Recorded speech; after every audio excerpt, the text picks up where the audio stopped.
संसद का मानसून सत्र शुरू होने में अब सिर्फ कुछ घंटे बचे हैं, लेकिन उससे पहले ही सियासी घमासान छिड़ गया है। सरकार की ओर से बुलाई गई सर्वदलीय बैठक विपक्ष के वॉकआउट की वजह से हंगामे में बदल गई। वजह बनी बागी सांसदों को बैठक में बुलाने का फैसला। Congress, TMC, Shiv Sena, UBT, CPM और आम आदमी पार्टी समेत कई विपक्षी दलों ने इसे लोकतांत्रिक परंपराओं के खिलाफ बताते हुए बैठक का बहिष्कार कर दिया। सर्वदलीय बैठक से विपक्ष का वॉकआउट, बागी सांसदों पर मचा सियासी बवाल। दरअसल संसद के मानसून सत्र से पहले सरकार ने सभी दलों के साथ अपनी विधायी एजेंडे पर चर्चा करने और सदन को सुचारू रूप से चलाने के लिए सहयोग मांगने के उद्देश्य से यह सर्वदलीय बैठक बुलाई थी। लेकिन बैठक शुरू होते ही विपक्ष ने बागी सांसदों की मौजूदगी पर कड़ा विरोध जताया और सांकेतिक वॉकआउट कर दिया। कांग्रेस नेता प्रमोद तिवारी ने कहा कि विपक्ष ने लोकसभा अध्यक्ष के फैसले के विरोध में बहिर्गमन किया है। बिल्कुल सब में एकजुटता है, आप देख सकते हैं। और कांग्रेस पार्टी एक बात के लिए पुरजोर ढंग से कहना चाहती है। हमारे मल्लिकार्जुन खड़गे जी ने, हमारे राहुल गांधी ने संयुक्त पत्र लिखा कि जिस तरह राम जन्मभूमि में डाका डाला गया है, जनता की संपत्ति पर, चढ़ावे पर, आस्था और श्रद्धा पे उसके खिलाफ पत्र लिखा है।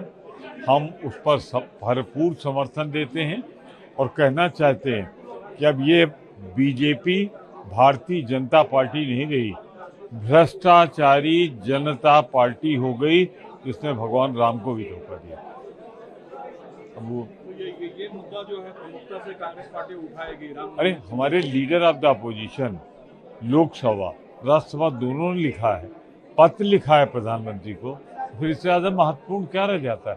बट ये मुद्दा जो है, क्योंकि कल से सत्र शुरू हो रहा है, ये सत्र तक का मुद्दा रहेगा या इसे आप लोग सड़क पर भी ले जाएंगे? ये मुद्दा सड़क से पहले है, पार्लियामेंट में बाद में आया है।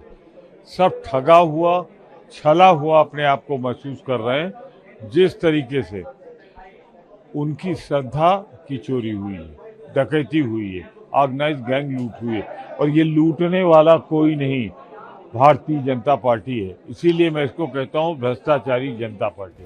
वहीं सीपीएम सांसद जॉन ब्रिटास ने आरोप लगाया कि तृणमूल कांग्रेस के बागी सांसदों को बैठक में बुलाकर न्याय का उपहास किया गया है। दरअसल शनिवार को लोकसभा अध्यक्ष ओम बिरला ने शिवसेना यूबीटी के 6 बागी सांसदों के एकनाथ शिंदे के नेतृत्व वाली शिवसेना में विलय को मान्यता दे दी। इतना ही नहीं, तृणमूल कांग्रेस के 20 बागी सांसदों जो nationalist citizens party of India यानी एनसीपीआई में शामिल हुए हैं, उन्हें भी लोकसभा में अलग बैठने की अनुमति दे दी गई। यह एक कम चर्चित राजनीतिक दल है और इसी फैसले ने विपक्ष की नाराजगी और बढ़ा दी है। शिवसेना यूबीटी सांसद अरविंद सावंत ने इस फैसले को पूरी तरह गैर कानूनी बताते हुए कहा कि संविधान में ऐसा कोई प्रावधान नहीं है जिसके तहत पार्टी छोड़ने वाले सांसदों को इस तरह मान्यता दी जा सके। उन्होंने मांग की कि सभी बागी सांसदों को अयोग्य घोषित किया जाए और कहा है कि उनकी पार्टी स्पीकर के फैसले को अदालत में चुनौती देगी। उधर टीएमसी सांसद महुआ मोइत्रा ने सवाल उठाया कि जब लोकसभा में टीएमसी की संख्या अब भी 28 सांसद दिखाई जा रही है, तो फिर बागी सांसदों को आखिर किस आधार पर सर्वदलीय बैठक में बुलाया गया। वहीं आम आदमी पार्टी के राज्यसभा सांसद एनडी गुप्ता ने भी सरकार पर गंभीर आरोप लगाए। उन्होंने कहा कि उनकी पार्टी के 10 में से 7 राज्यसभा सांसदों को हाईजैक कर लिया गया है, पर अब तक कोई फैसला नहीं हुआ है। उन्होंने बागी सांसदों को अलग और स्वतंत्र सीटें आवंटित किए जाने को अवैध बताते हुए इसे लोकतंत्र की हत्या करार दिया है। आपको बता दें कि 20 जुलाई से संसद का मानसून सत्र शुरू हो रहा है, जो 13 अगस्त तक चलने की संभावना है। हर सत्र से पहले होने वाली सर्वदलीय बैठक में सरकार आमतौर पर अपने विधायी कार्यक्रम की जानकारी देती है और सभी राजनीतिक दलों से सदन की कार्यवाही शांतिपूर्ण और सुचारू रूप से चलाने में सहयोग का आग्रह करती है। लेकिन इस बार बैठक सहयोग की बजाय टकराव का मंच बन गई।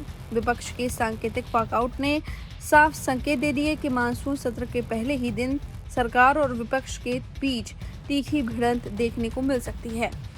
अब फिलहाल इस खबर पर आपकी जो भी राय है कमेंट करके अपनी राय जरूर दे। बने रहिए लाइव हिंदुस्तान के साथ।